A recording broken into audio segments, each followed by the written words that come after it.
Obrigado pelo espaço, compartilhar um pouco dos nossos estudos. Eu sou oriundo de sistemas de informação, eu atuo como engenheiro de software e, inclusive, fiz a minha graduação aqui na UX e comecei a empreender relativamente cedo.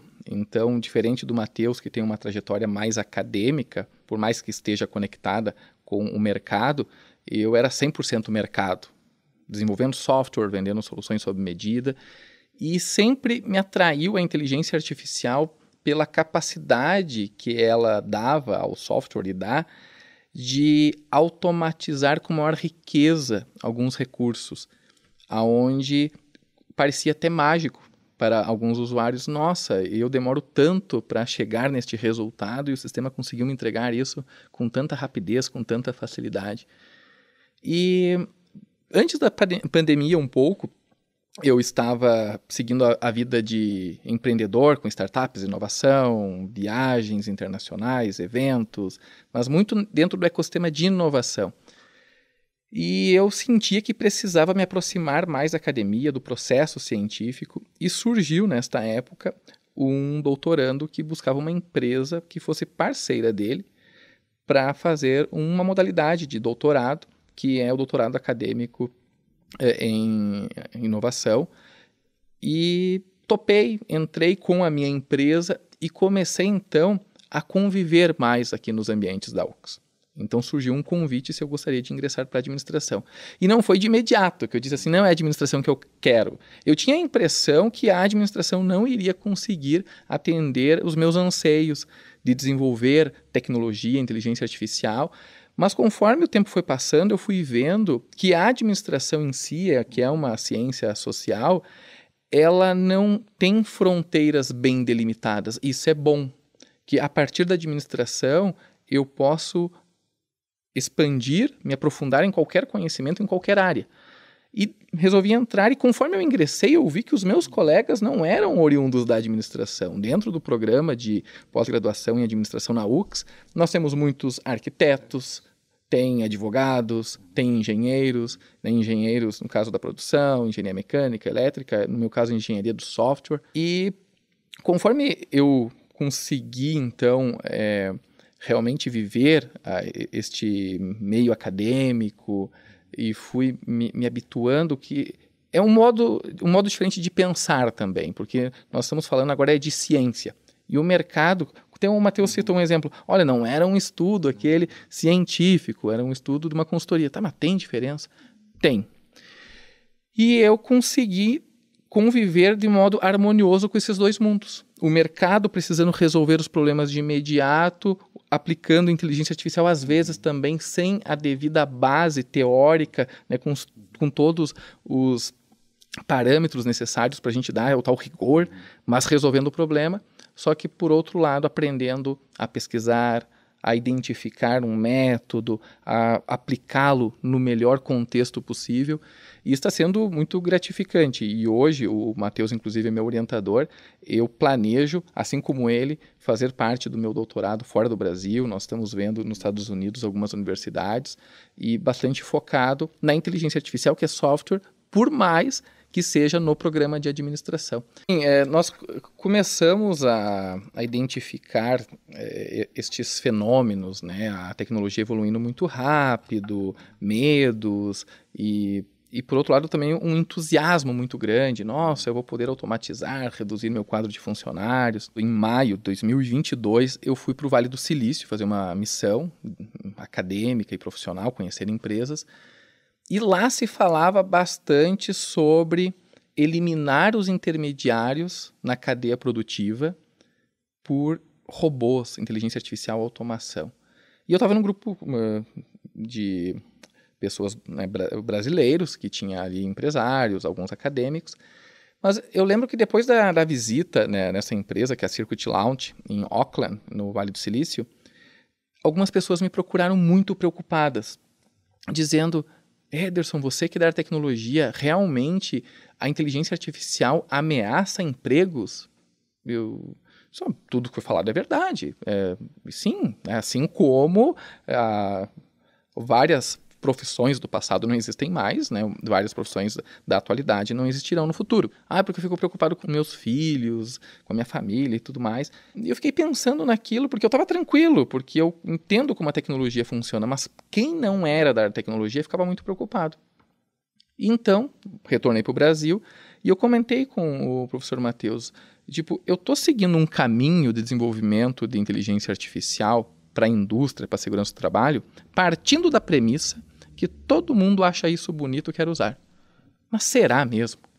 Então, o professor me direcionou para um estudo que, de modo quantitativo, com bastante rigor científico, eu pudesse medir se, de fato, as pessoas que são candidatas a usar a minha plataforma ou que já usam a plataforma atual, mas candidatas a usar a plataforma futura com mais inteligência artificial, como é que elas percebem a inteligência artificial no dia a dia?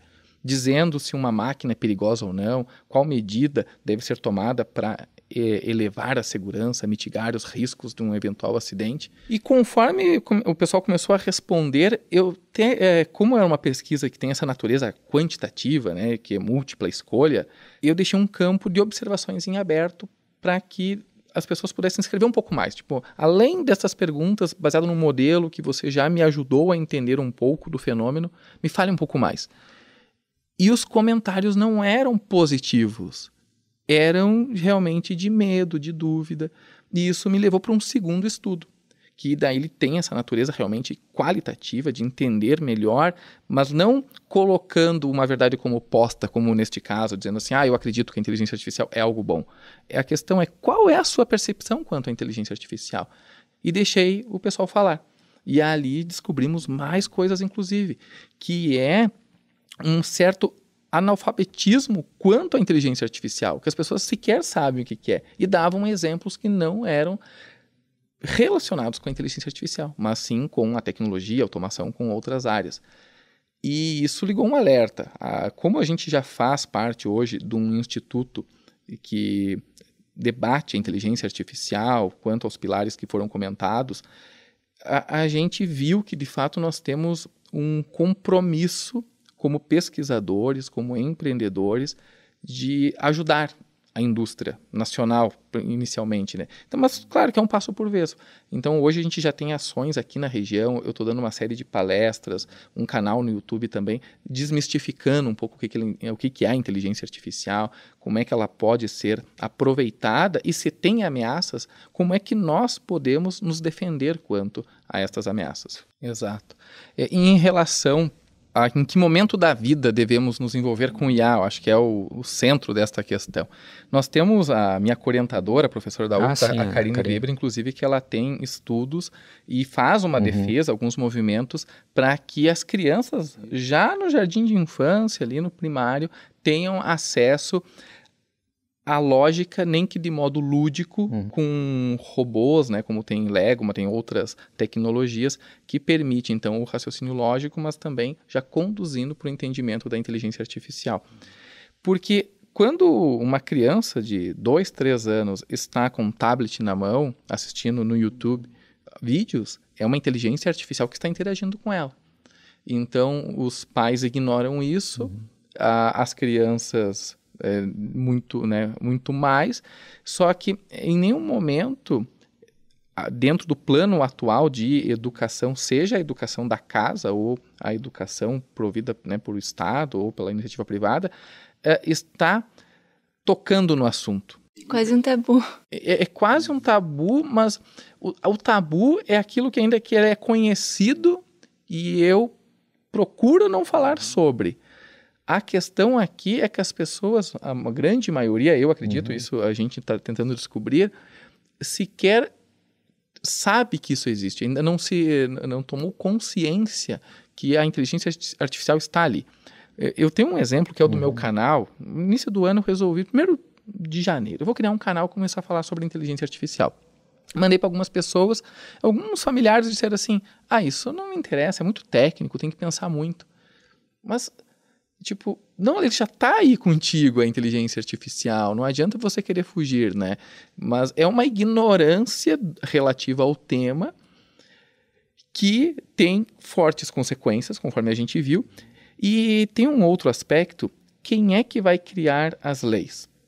São os nossos representantes, né, no parlamento e em todas as esferas governamentais.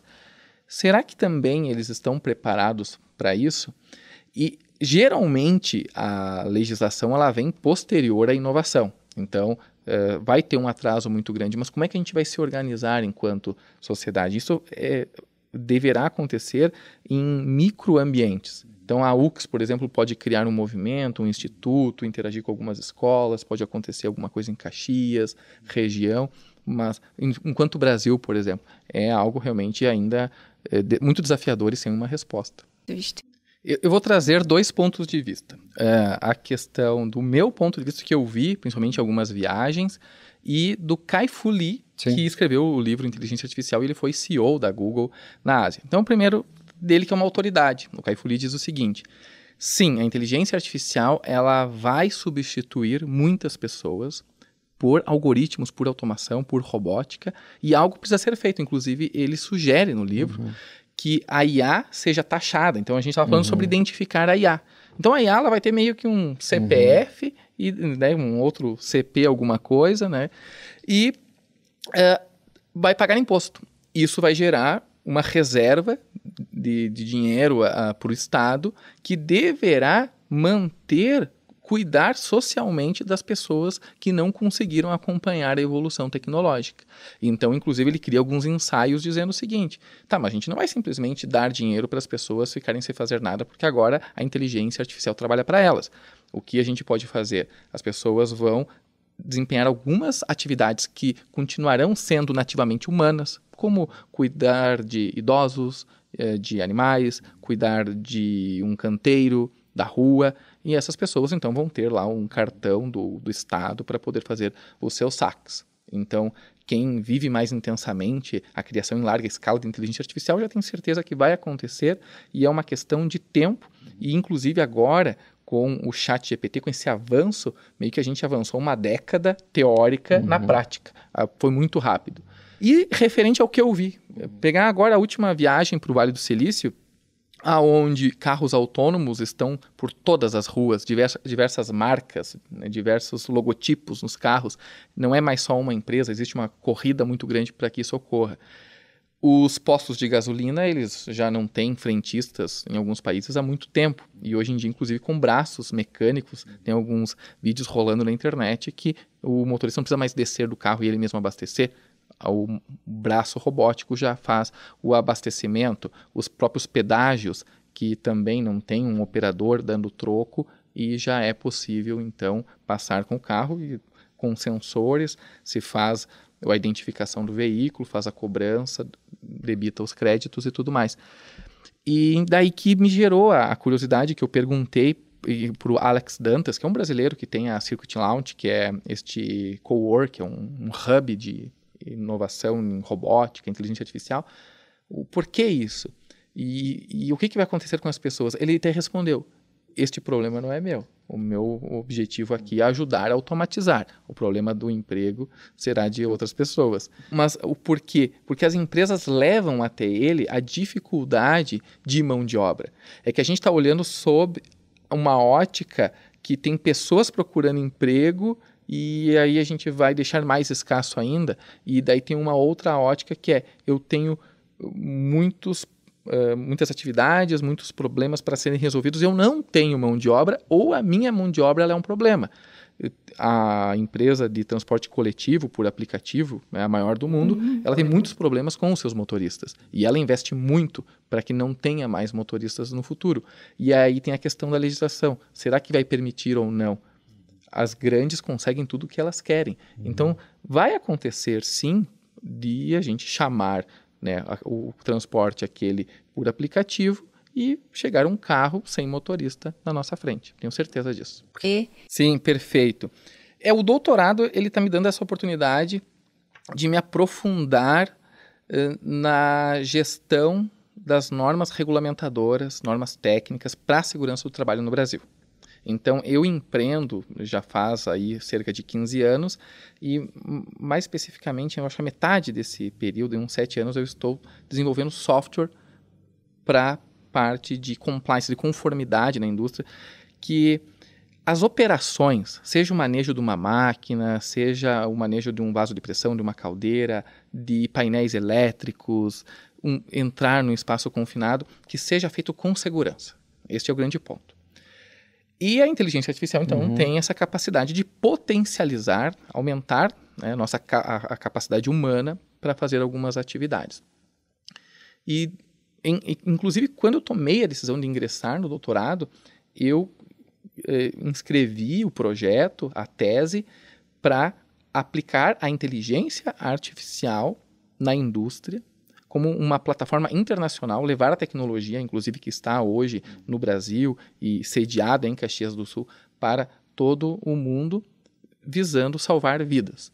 Porque nós acreditamos, é uma tese que a gente está tentando provar, que com o uso da tecnologia, por mais que tenham algumas ameaças, nós podemos resgatar inúmeras oportunidades, inclusive oportunidades nobres, como essa, que é um trabalho digno, né, para todo mundo, né, principalmente no chão de fábrica, que é o local onde mais ocorrem acidentes de trabalho.